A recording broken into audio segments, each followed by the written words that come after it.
Should I carry an EpiPen as someone with a deathly nut allergy? Yes. Would I rather rely on dumb luck to survive? Also yes. Please do not follow my example.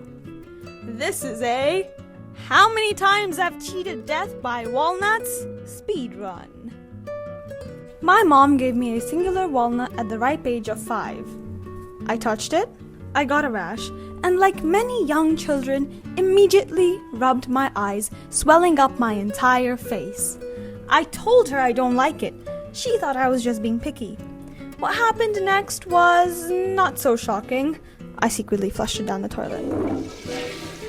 A week later, my mom sussed me out and decided to watch me consume the thing. I ate half. Where am I? Now, what happened was, I immediately collapsed and my mother quickly realized what happened, carried my limp body all the way to the hospital. Coincidentally, we lived right next door to one.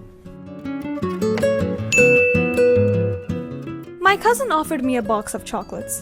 I, being the fat-ass kid that I was, still am, shoved a handful. They were full of walnuts. My mom saw me acting woozy and asked my uncle what was in the chocolates, to which he promptly replied,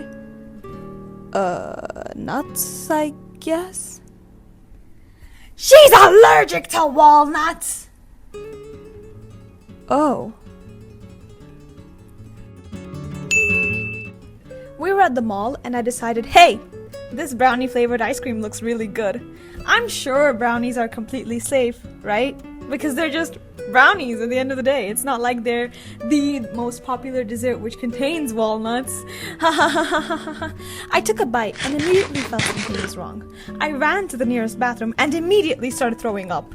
In the sink, in front of everyone. I very specifically remember seeing a 3-year-old stare at me, puking my guts out. I am very sorry for traumatizing you, young child. I was at my grandparents' house and my grandfather got me this tart, to which my grandmother tried warming up and successfully burnt the entire top. I immediately took a bite, not thinking twice about the burnt, carbon black, suspiciously shaped thing on the top of the tart. You'd think that a lot of these instances are elaborate, complicated, Final Destination-esque times that were completely unpreventable. But no, it just took a lot of time for me to register the fact that I'm allergic to walnuts and to stop eating whatever I lay my eyes on without thinking twice. Mindful eating, if you will. Almost all of these instances are pretty much preventable. I'm just a food first, think later kind of gal.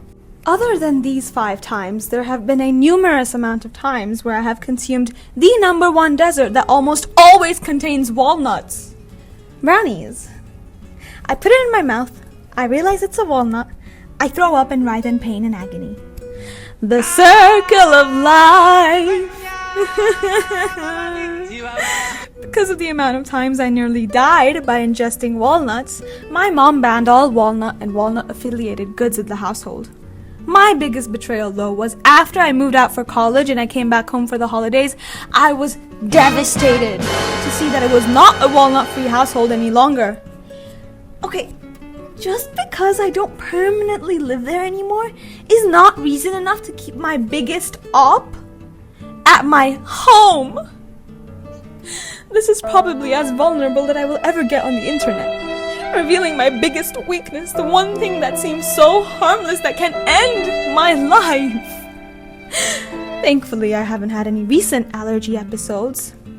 Thankfully, I've been lucky enough to not encounter any walnut-related item. But the key takeaway to this entire video is, yes, I'm a fat-ass sucker for desserts, and yes, if you hand me anything food-related, I will consume it, and then face whatever repercussions of walnut-related traces it might have. To die at the hands of what you love, to be consumed by what you consume. Bye.